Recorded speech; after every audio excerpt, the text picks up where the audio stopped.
அனைவருக்கும் வணக்கம். Option tricky trade channel மூலம் உங்களை சந்திப்பதில் மிக்க மகிழ்ச்சி அடைகிறேன். நான் உங்கள் சந்தோஷ். நான் செபில் பதிவு பெற்ற பங்காளர் கிடையாது. இது பயிற்சிக்கான காணொளி. எந்த பரிந்துரையும் நாம் வழங்குவது இல்லை. ஆகஸ்ட் 31ஆம் தேதி ஆப்ஷன் டேபிளுக்கு உண்டான வகுப்பு துவங்க இருக்கு. விருப்பமுள்ளவர்கள் 9842610908 என்ற வாட்ஸ்அப் எண்ணிற்கு தொடர்பு கொண்டு அதன் தகவல் பெற்றுக்கொள்ளலாம். கண்டிப்பாக எங்களிடம் இணைந்தாலே வெற்றி பெற்று விடலாம் அப்படிங்கிற எண்ணத்தில் பங்கேற்க வேண்டாம். ஏனென்றால் இங்கே நம்ம பரிந்துரை வழங்குவதில்லை. இந்த இடத்துல பை பண்ணுங்கள், இந்த இடத்துல செல் பண்ணுங்கள் அப்படின்ட்டு நம்ம பரிந்துரை கொடுப்பது கிடையாது. முக்கியமாக வரைபடம் அறவே இருக்காது.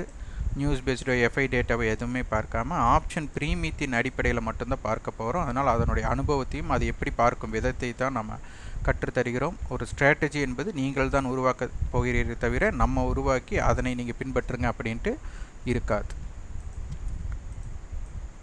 சந்தை நம்மளுடைய வியாபாரம், அதாவது ஒரு விளையாட்டு போட்டி இருக்குன்னா ஒரு வீரனுக்கு அழகு என்ன அப்படின்னா அந்த போட்டியோட சூழ்நிலையை தகுந்தமாறு மாற்ற தெரியணும். தனக்கான சூழ்நிலை இருக்கிறதையும் அதனுடைய பலம் பலவீனத்தை கண்டிப்பாக அறியணும். அப்போ நீங்கள் ஒரு ட்ரேடர் எப்படி ஒரு வீரன், ஒரு போட்டிக்கு ஒரு வீரன் முக்கியமோ இங்கே ஒரு வியாபாரி, ஒரு ட்ரேடர் முக்கியம். அந்த ட்ரேடிங் நம்மளுக்கு ஏற்ற வாய்ப்பை இருக்கும்போது பயன்படுத்த தெரிய வேண்டும். இம்ப்ளைடு வாலட்டிலிட்டி பற்றி அதிகமாக யாருமே பேச மாட்டாங்க. நீங்கள் வரைபடம் பார்ப்பவர்களாக இருந்தால் வரைபடத்தில் ஒவ்வொரு இதுதான் சைடுவே அப்படின்னு இந்த வரைபடம் முடிஞ்சதுக்கப்புறம் தான் உங்களுக்கு இது சைடுவேக்குள்ளே இருந்திருக்கு அப்படிங்கிற ஒரு விஷயம் உங்களுக்கு தெரியும். ஆனால் ப்ராபபிலிட்டி ஆஃப் சான்சஸ் மார்க்கெட் இப்படி இருந்தால் சைடுவேக்குள்ளே தான் இருக்கலாம் அப்படிங்கிற அளவுக்கு நீங்கள் தெரியணும்னா இந்த கணக்கீடு உங்களுக்கு தெரிஞ்சிருக்கணும். நம்ம இம்ப்ளைடு வாலிட்டி நேற்று பார்த்திங்கன்னா நிஃப்டிலையும் சரி பேங்க் நிஃப்டிலையும் சரி, நிஃப்டிலையும் 15க்கு அபோவ் இருந்தாங்க, நிஃப்டியில் 15க்கு அபோவ் இருந்தாங்க, பேங்க் நிஃப்டியில் 25க்கு மேலே இருந்தாங்க. கால் சைடும் சரி புட் சைடும் சரி. நம்ம சொல்லியிருந்தோம் 9:15 இருந்து 3:30க்குள்ளே பாருங்கள் இந்த இம்ப்ளைடு வாலிட்டி இதை அப்படியே மெல்ல மெல்ல கொண்டு வந்து 0 ஆக்குவாங்க அப்படின்ட்டு. இன்றைக்கி யாரெல்லாம் இதை பார்த்தீர்கள் என்று தெரியாது. ஆனால் நம்மளுடைய பார்வையாளர்கள், நம்ம சேனலோட பார்வையாளர் கண்டிப்பாக பார்த்துருக்கணும். ஏன்னா இதற்கு முக்கியத்துவம் கொடுத்து பார்க்குறோம். நம்ம சொல்லியிருந்தோம் 10 மணி 12 மணி 2 மணிக்குள்ளே இந்த இம்ப்ளைடு வாலிட்டி எப்படி குறையுதுன்னு பாருங்கள். தொடக்கமே 10க்கு கீழே வந்துருச்சுன்னா இது ஆப்ஷன்ஸ் பையருக்கு ஏதுவாக இருக்காது. இம்ப்ளைடு வாலிட்டி கம்மியாயிருச்சுன்னா மார்க்கெட் அங்கே மந்த நிலையை நோக்கி போயிட்டுருக்கு. அதாவது டிகேக்குள்ளே போயிருக்கு. ஒரு விஷயத்தை அவங்களே டிகே பண்ணுறாங்க அப்படிங்கும்போது அங்கே பையரோட வாய்ப்பு அப்படிங்கிறது ரொம்ப ரொம்ப குறைவு. இது செல்லருக்கு உண்டான இம்பேக்டட். இந்த இம்ப்ளைடு வாலட்டிலிட்டி ஏற்ற இறக்கம் அப்படிங்கிறது உங்களுக்கு தெரியும். இது நம்மளுக்கு ஆப்ஷன் செயின்லேயே நம்மளுக்கு இம்பேக்ட் பண்ணும் அப்படின்னு சொல்லியிருந்தோம். இந்த தொடக்கத்திலேயே யாரெல்லாம் பார்த்தாங்கன்னு தெரியாது. இந்த இம்ப்ளைடு வாலட்டிலிட்டி நம்மளுக்கு எடுத்ததுமே 9:30க்கு அப்படியே பகுதிக்கு பகுதி கம்மி பண்ணிட்டாங்க. அப்போ இந்த இடத்துல என்ன ஆகுதுன்னா ஓடிஎம் ஆப்ஷன்ஸ் இல்லாமல் ஐடிஎம் ஆப்ஷன்ஸே டிகேல இருக்காங்க. அப்போ ஐடிஎம் ஆப்ஷனே டிகேக்குள்ளே இருக்கும்போது ஓடிஎம் ஆப்ஷன் எப்படி ரியாக்ட் பண்ணும்?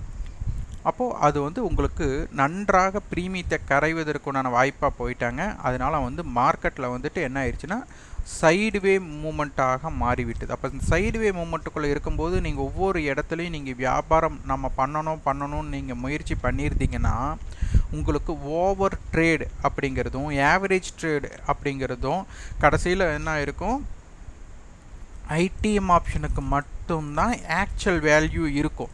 அப்போ நீங்கள் ஒரு ஓடிஎம் ஆப்ஷனை ட்ரேட் பண்ணி அதை ஆவரேஜ் பண்ணியிருந்தீங்கன்னா கடைசியில் அதுவும் 0 ஆனதுக்கப்புறம் உங்கள் முதலீட்டை உங்கள் மனசு என்னென்னா ஓவர் கான்ஃபிடென்ட் பண்ணி எப்படி இருந்தாலும் நம்ம நினச்சதான் நடக்கும் அப்படின்னு சொல்லிட்டு என்ன பண்ணுவோம்னா ட்ரேட் பண்ண வச்சுட்டே இருக்கும். அப்போ இந்த இடத்துல என்ன ஆகும், நம்மளுக்கு 0வை நோக்கி நம்மளுடைய பயணம் அப்படிங்கிறத ஹீரோவாக இருக்காது, 0வை நோக்கி தான் பயணமாக இருந்திருக்கும். இன்றைக்கி ஏகப்பட்ட பேர் ட்ரேட் பண்ணணும்னு யாரெல்லாம் முயற்சி பண்ணியிருந்தாங்களோ அவங்களுடைய வின்னிங் ப்ராபபிலிட்டி ஒரு 10% தான் இருந்திருக்கும். 90% வின்னிங் ப்ராபபிலிட்டியே இருந்திருக்காது. அப்போது சைடுவேக்குள்ளே இருக்கக்கூடிய வாய்ப்பு நம்ம இந்த இம்ப்ளைடு வாலிட்டியை பொறுத்திருந்தாலே எப்படி அமைய போகிறது அப்படிங்கிறத நீங்கள் முன்கூட்டியே இதனை எதிர்பார்த்துருக்கலாம், இப்படி தான் இருக்கிறதுக்கு வாய்ப்பு. இந்த இம்ப்ளாய்ட் வாலிட்டி யாரெல்லாம் செக் பண்ணிட்டு வரவங்களோ ப்ராபபிலிட்டி தான் அதுவும். அதே இப்போ கம்மியாக இருந்தோம் நம்மளுக்கு மூவ்மெண்ட் ஆகிருக்கலாமா அப்படின்னா அதுவும் ஆயிருக்கலாம், இல்லைன்ட்டு இல்லை. அப்போ இதுக்குண்டான ப்ராபபிலிட்டி இன்றைக்கி மார்க்கெட் பார்த்திங்கன்னா எஸ்டர்டே ஹை எஸ்டர்டே லோ இன்பிட்வீனில் தான் இருந்திருக்காங்க. அப்போது மேக்ஸிமம் நிஃப்டி வந்துட்டு நம்மளுக்கு அந்த இம்பேக்டட்ங்கிறது லோ அப்படிங்கிற இடத்த நமக்கு வந்து எஸ்டர்டே லோக்கு கீழே நம்மளுக்கு நீண்ட நேரம் மார்க்கெட் நிற்கலை. அப்போ இது எல்லாம் நீங்கள் பொருத்தி பார்க்க வேண்டிய கட்டாயத்தில் இருக்கீங்க. அப்போது நிஃப்டியோடது பேங்க் நிஃப்டியோடதும் நீங்கள் பார்த்தீங்கன்னா உங்களுக்கு தெரியும், இந்த அளவுக்கு மார்க்கெட் வந்துட்டு சைடுவேக்குள்ளே இருக்கும்போது நம்மளால் எப்படி வந்து இதில் ட்ரேட் பண்ண முடியும். மார்க்கெட்டோட மூமெண்ட்டே பார்த்திங்கன்னா ஒரு 300 புள்ளி தான், ஹையுக்கும் லோவுக்கும் நம்மளுக்கு உண்டான இம்பேக்டட் அப்படிங்கிறத வந்துட்டு பார்த்திங்கன்னா ஒரு 300 புள்ளி. இதில் நம்ம எப்படி ஏர்ன் பண்ண முடியும்? இது ஒரு செல்லர்ஸ்க்கு உண்டான, அதாவது இந்த ஆப்ஷனுங்கிறது ஒரு ஹெட்ஜிங் இதுக்காக, அது செல்லர்ஸோட இதற்காக கொண்டு வர. அப்போ இதில் பையராக இருக்கிறோன்னா நம்மளுக்கு செல்லர்ஸ் வந்துட்டு எங்கே பயப்படுறாங்களோ அங்கே மட்டும்தான் பையருக்கு உண்டான இடம் உள்ளது. அப்போ அந்த இடத்தை நம்ம வந்துட்டு தேர்ந்தெடுக்க தான் நம்மளுக்கு தெரியணும். அதனால தான் செல்லர்ஸ் எங்கே ப்ராஃபிட் புக் பண்ணுறாங்க அல்லது லாஸை புக் பண்ணுறாங்களோ அந்த இடத்துல வியாபாரம் பண்ண சொல்கிறோம். அதுக்கப்புறம் வந்துட்டு மீதி இடத்துல வந்துட்டு டிகேக்குள்ளே இருக்கும்போது நம்ம ஒரு 5 பாயிண்ட்டு 10 பாயிண்ட்டுக்கெல்லாம் ஆசைப்பட்டு போனோம்னா அந்த 10 பாயிண்ட்டுக்குள்ளே வெளியில் வர அளவுக்கு திறமையை நம்மளுக்கு இருக்கணும். அப்படி இல்லை அப்படின்னா நம்மளுக்கு கேபிட்டல் இழக்கக்கூடிய நேரிடும். அதனால் ஆப்ஷன்ஸ் ட்ரேடரில் பையராக இருக்கிறவங்க ரொம்ப ரொம்ப பொறுமையாக இருக்க வேண்டிய சூழ்நிலையில் இருக்கிறீங்க. அதனால் வந்துட்டு வரைபடம் அப்படிங்கிறத பார்த்து வியாபாரம் செய்யணும். அப்படிங்கிறத விட ஆப்ஷன்ஸ் ட்ரேட் பண்ணுறீங்கன்னா அதற்கு உண்டான என்ன, நம்மளுக்கு எவ்வளோ டைம் வேல்யூ இருக்குது, எவ்வளோ இம்ப்ளாய்டு வாலிட்டி இருக்குது, இங்கே யார் போட்டியாளர்கள், அந்த போட்டியாளர்களோட நிலைமை என்ன, ரியல் பிரேக் அவுட் என்ன அப்படிங்கிறது எல்லாமே இந்த விஷயத்துக்குள்ளேயே அடைபடுது. அப்போ அதனை முதல் நம்ம புரிஞ்சுக்கணும். நம்மளுக்கு இப்போ வீக்லி கான்ட்ராக்ட் க்ளோசிங் நம்மளுக்கு முடிச்சுட்டாங்க. நாளை தினம் நம்மளுக்கு வந்துட்டு ஒரு சுதந்திர தினம். இந்த சுதந்திர தினத்துலையாச்சு ஆப்ஷன்ஸ் ட்ரேடருக்கு உண்டான சுதந்திரம் கிடைக்கணும். அதனால் வரைபடம் அப்படிங்கிறத பார்த்து முக்கியமாக ட்ரேட் பண்ணுறவங்க அந்த வரைபடத்திற்கு அப்பாற்பட்டு இருக்கக்கூடிய காரணிகளை நீங்கள் வந்து தெரிஞ்சுக்கணும். அதுதான் ரொம்ப ரொம்ப முக்கியம். இங்கே வந்துட்டு சிலர் வந்து என்னுடைய கூற்றுக்கு என்னுடைய கருத்துக்கும் மாறுபாடாக யார் வேணாலும் இருக்கலாம், ஆனால் அதை அனுபவிக்கும் போது தான் அதனுடைய வழி தெரியும். அதனால் வந்துட்டு வரைபடத்திற்கு அப்பாற்பட்டு ஆப்ஷன்ஸ் ப்ரீமியம் எப்படி செயல்படுகிறது. இப்போ நீங்கள் நினச்சி பாருங்கள், ரியல் பையிங் ரியல் செல்லிங், அதாவது டிமாண்ட் மற்றும் சப்ளைனால தான் ஆப்ஷன்ஸ் ப்ரீமியம் ஒர்க் அவுட் ஆகுதுன்னா இங்கே எதற்கு வந்துட்டு ஆப்ஷன் க்ரீக்ஸ் அப்படிங்கிற ஃபார்முலாவை உள்ளடக்கியிருக்காங்க. அப்போ இது வந்து நம்மளுக்கு முன்கூட்டியே இதை வந்து ஃபிக்ஸ் பண்ணிட்டாங்க, இப்படி தான் இருக்கணும் அப்படின்ட்டு இதற்குடைய நகர்வை இதை அனுபவிக்க முடிவு பண்ணிட்டாங்க. அப்போது இதனை நீங்கள் தெரிந்து கொள்ளாமல் நீங்கள் வரைபடம் மட்டுமே பார்த்து வியாபாரம் செய்யக்கூடிய வாய்ப்பாக இருந்தால் என்ன நடக்கும் அப்படிங்கிறதை நீங்கள் தான் முடிவு செய்ய வேண்டும். ஆகஸ்ட் 22ஆம் தேதி கான்ட்ராக்ட் என்ன சொல்கிறாங்க அப்படிங்கிறத பார்க்கலாம். இங்கே வந்து பார்த்தீங்கன்னா நம்மளுக்கு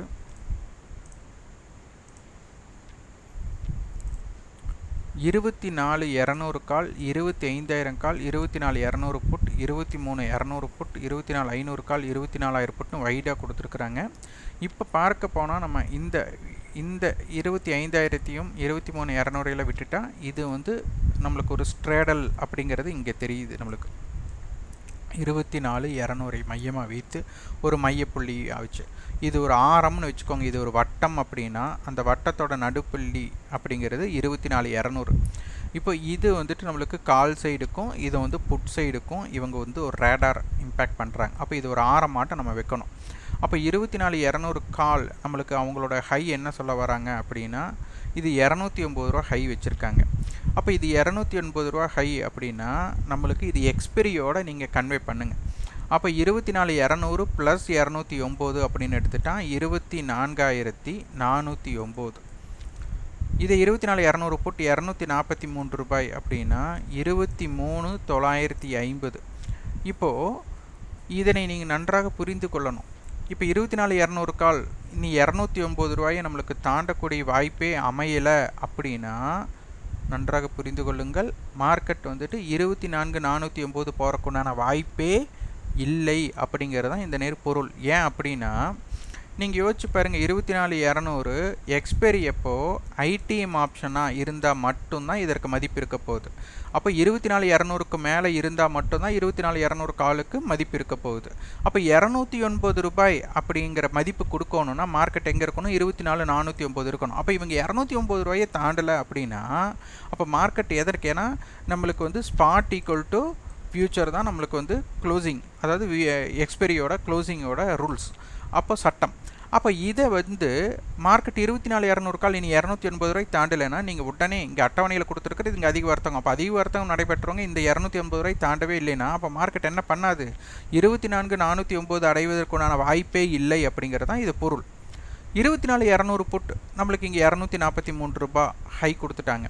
அப்போ என்ன அர்த்தம்? இவங்க 243 கடக்கக்கூடிய வாய்ப்பை இழக்கிறார்கள் எனில், அதாவது வரல 243க்கு மேலே இவங்க போகவே இல்லை அப்படின்னா அப்போ மார்க்கெட் என்ன பண்ணாது? 23,950க்கு கீழே போகாது. அப்போ இதற்கு உட்பட்டு தான் சந்தை இருக்க வேண்டிய கட்டாயத்தில் இருக்க போகுது.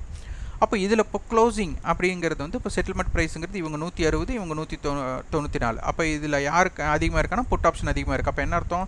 24,170 நம்மளுக்கு வந்துட்டு ஃபியூச்சர் இருக்குது, வீக்லி ஃபியூச்சர் இருக்குது அப்படிங்கிறது தான் இதனுடைய பொருளாக நம்ம எடுத்துக்கணும்.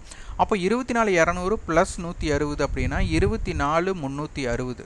24,200 - 194ன்னு போட்டால் 24,006. அப்போ இம்பேக்டட் பிளேஸ் இதுதான். அப்போ 24,200 இவங்க மையமாக வச்சு இவங்க போட்டி. அப்போ இந்த 24,200 எதற்காக போட்டி போடுறாங்கன்னா 24,200 என்னுடையது அப்படிங்கிறக்காக. அப்போ இந்த 160, 190 கிட்டத்தட்ட 350. அப்போ இந்த 350 ரூபாயை 24,200க்காக என்ன பண்ணியிருக்காங்க? முதலீடு பண்ணியிருக்காங்க.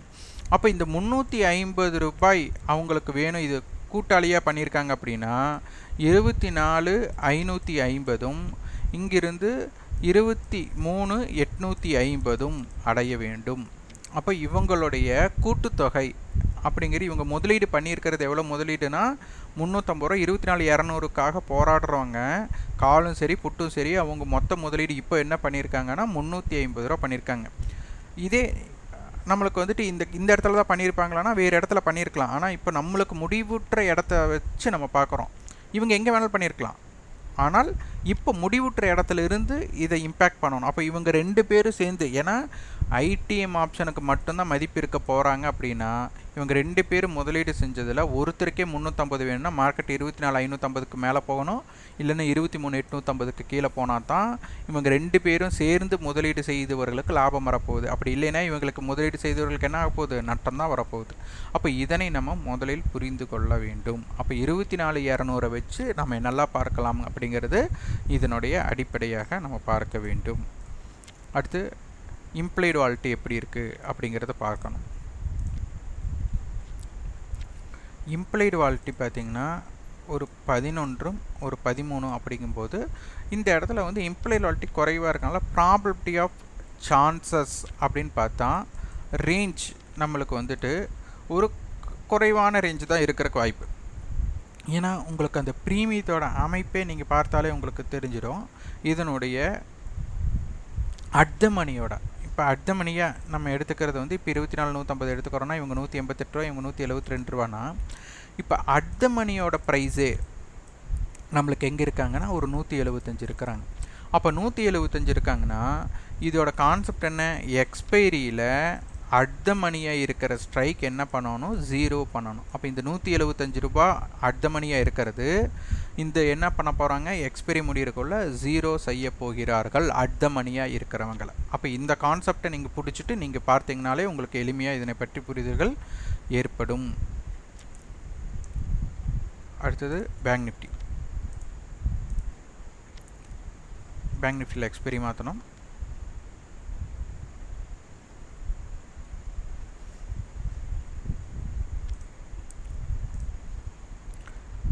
இங்கே என்ன பண்ணியிருக்காங்கன்னா 50,000 கால், 50,500 கால், 49,800 கால், 50,000 புட் கொடுத்துட்டாங்க. அடுத்து 49,800 புட் அப்படி கொடுத்துருக்காங்க. அப்போது நம்மளுக்கு 50,000 காலும் 50,000 புட்டை தான் என்ன பண்ணுறாங்கன்னா இங்கே முக்கியமாக பார்க்குறாங்க. அப்போ 50,000 மையமாக வச்சு தான் இங்கே வந்து ஒரு கேம் நடக்க போகுது. இப்போ 50,000 கால் 342 ரூபா, 50,000 புட் 465 ரூபாங்கும்போது நம்மளுக்கு ஃபியூச்சர் எங்கே இருக்குது? 49. இதற்குள்ள வித்தியாசம் 120னா அப்போ 49 880 இருக்கலாம். அப்படி தான் இருக்கிறதுக்கு வாய்ப்பு. இப்போ 50,000 கால் என்ன சொல்கிறாங்க? 500 ரூபாய் ஹை அப்படிங்கும்போது 50,500. 50,000 புட்டோட ஹை 588. அப்போ என்ன அர்த்தம்?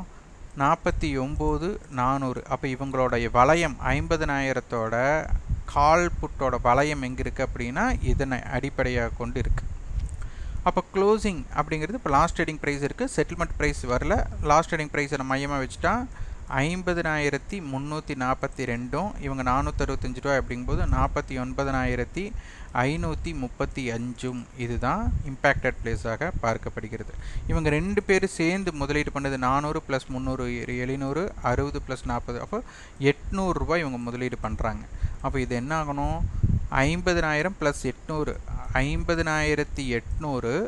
அடுத்தது நம்மளுக்கு வந்துட்டு இந்த 800 கழிச்சா 49,200. அப்போது இந்த 49,200க்கு கீழேயோ 50,800க்கு மேலேயோ போனால் தான் இந்த 50,000 மையமாக வச்சுருக்கிறவங்களுடைய இந்த பெரிய வட்டம், அப்போ 49,200 to 50,800ங்கிற இதை தாண்ட முடியும். இதோட மைய அச்சு நம்மளுக்கு வந்து பார்த்திங்கன்னா நம்மளுக்கு வந்துட்டு 800 அப்படிங்கும்போது இம்பேக்டட். ஏன்னா 50,000 இந்த மணியாக இருக்கும்போது மட்டும்தான். அப்போ 50,000 கால் இந்த மணியாக இருக்கோன்னா 800 போகணும்னா அப்போ 50,800 போனால் இவங்க 800 கிடைக்க முடியும். இந்தோக்க 49,200. அப்போ இதை மையமாக வைத்து தான் செயல்பட போகிறார்கள். அப்போ இதனை முதல்ல நம்ம என்ன பண்ணணும்? புரிந்து கொள்ள வேண்டும். இதனை புரிந்து கொண்டால் தான் நம்மளுக்கு இம்பேக்டட் அப்படிங்கிறத புரிஞ்சுக்க முடியும். அதுக்கு இந்த 800ல் பகுதினா 400. அப்போ 50,400ம் இந்த பக்கம் வந்து 49,600. இது ரொம்ப இம்பேக்டட் பிளேஸாக மாற்றப்படும். அப்போ இதையெல்லாம் நம்ம புரிந்து கொண்டால்தான் நம்மளுக்கு இதனை அப்போ இந்த 50,000 கண்ட்ரோலில் இருக்கிறோம். இப்போ இந்த கண்ட்ரோல் மாற மாற மார்க்கெட்டோட break out yesterday high or yesterday லோவை நம்மளுக்கு பிரேக் பண்ணி அதற்கப்புறம் எப்படி நிகழ்கிறார்கள் அப்படிங்கிறதான் நம்ம பார்த்துட்டு வரணும். இதை அப்படியே நீங்கள் ஆய்வுக்கு உட்படுத்தி அடுத்த வாரம் என்ன நடைபெறுது அப்படிங்கிறதை நம்ம பார்க்கலாம். இங்கே வந்து நம்மளுக்கு இம்ப்ளைடு வாலட்டிலிட்டி பார்த்தா நம்மளுக்கு 15.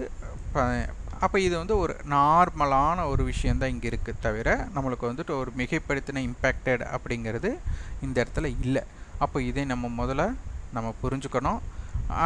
நிஃப்டி கம்பேர் பண்ண விட பேங்க் நிஃப்டிக்குள்ளே கொஞ்சம் டைம் வேல்யூ, அதாவது ப்ரீமியத்தோட டைம் வேல்யூ அதிகமாக இருக்கிறனால கொஞ்சம் ஓடிஎம் ஆப்ஷன்ஸ்லேயே அதிகமான ஆக்ஷன் மோடு இருக்குது அப்படிங்கிறத நம்ம புரிஞ்சுக்கணும். அப்போ ஓடிஎம் ஆப்ஷன் ஆக்ஷன் அதிகமாக இருக்கிறக்க தான் ரேஞ்ச் பெருசாக கிடைக்கும். அப்போ அப்போ இந்த இம்ப்ளைடு வாலட்டிலிட்டி குறைகிறதா இல்லை ஏற்றமடைகிறதா? இம்ப்ளைடு வாலட்டிலிட்டி ஏற்றமடைகிறதுனா அங்கே ஏதோ ஒரு பிரச்சனைகள் வந்து நம்மளை சூழ்கிறதுன்னு அர்த்தம். இங்கே வந்துட்டு இம்ப்ளைடு வாலட்டிலிட்டி குறைவாக இருந்தால் நம்மளுக்கு பிரச்சனைகள் குறைவு அப்படிங்கிறது அர்த்தம்.